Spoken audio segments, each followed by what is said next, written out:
This question is from NEET 2023.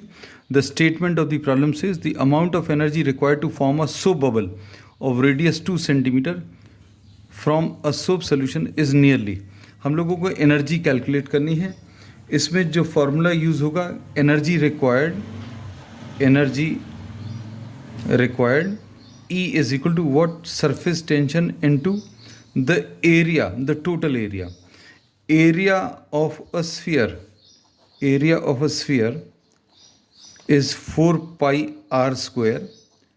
लेकिन soap bubble में there are two surface areas which are in contact with air.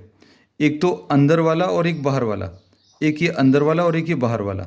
So we say that the total surface area for a soap bubble will be equal to 2 into 4 pi r square.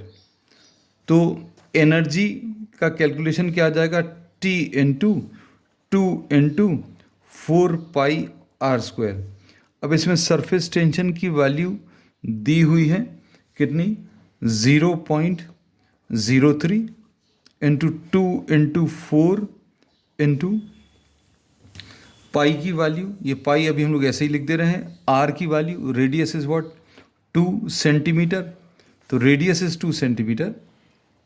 इसको अभी हम लोग 2/100 लिख दे रहे हैं. So this is R square. So 2/100 into 2/100. अब इसमें ये डेसिमल रिमूव करने के लिए हम लोग 100 से डिवाइड कर दे रहे हैं. This decimal gets removed. ये कितना आ जाएगा? ये 3 इंटू 2 इंटू 4. ये 2 into 2 4. 2s are 8, 8 4s are 32. तो ये 3 इंटू 32 इंटू पाई ऐसा कुछ आएगा into 10 to the power of कितना? -6. अब ये कितना आ जाएगा? 96 इंटू ये पाई की वैल्यू 3.14 है. Pi is equal to 3.14 into 10 to the power of -6.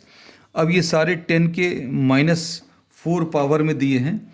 तो अभी हम लोग एक काम करते हैं, 96/100 इधर लिख लिया into 3.14 into 10 to the power of -4 ऐसा कुछ आएगा. So this is 0.96 into 3.14 into 10 to the power of -4.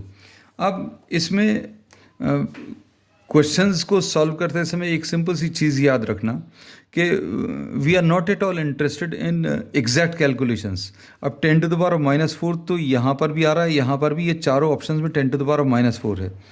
अब बाकी नंबर्स क्या हैं? ये 30. तो इन दोनों को मल्टीप्लाई करने पर 30 तो मिलेगा नहीं.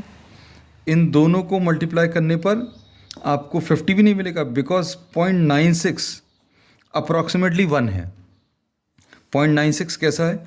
1 के आसपास है. तो 1 इंटू 3.14, ये 3.14 आएगा. 3.14 into 10 to the power of -4. ठीक है. अब 3.14 into 10 to the power of -4 ये अप्रॉक्सीमेटली इसमें 2 सेकेंड ऑप्शन में दिख रहा है और कहीं पर भी नहीं है. 3.14 से कम ही आएगा क्योंकि 0.96 को अभी हम लोगों ने कितना? 1 ले लिया. So on doing exact calculation this will be 3.01 into 10 to the power of -4. तो जैसा भी हमने बोला है, कैलकुलेशंस एग्जैक्ट की ज़रूरत नहीं है. सिर्फ इसको देखकर अभी हम लोग ऑप्शंस में से चेक कर कर बता सकते हैं कि 1 इंटू 3.14 मतलब 3 के आसपास आंसर आएगा. और 3 के आसपास आंसर सिर्फ इसी में है, second option. So the second option is the correct answer. और सॉल्व करके आप चेक करके भी देख सकते हैं.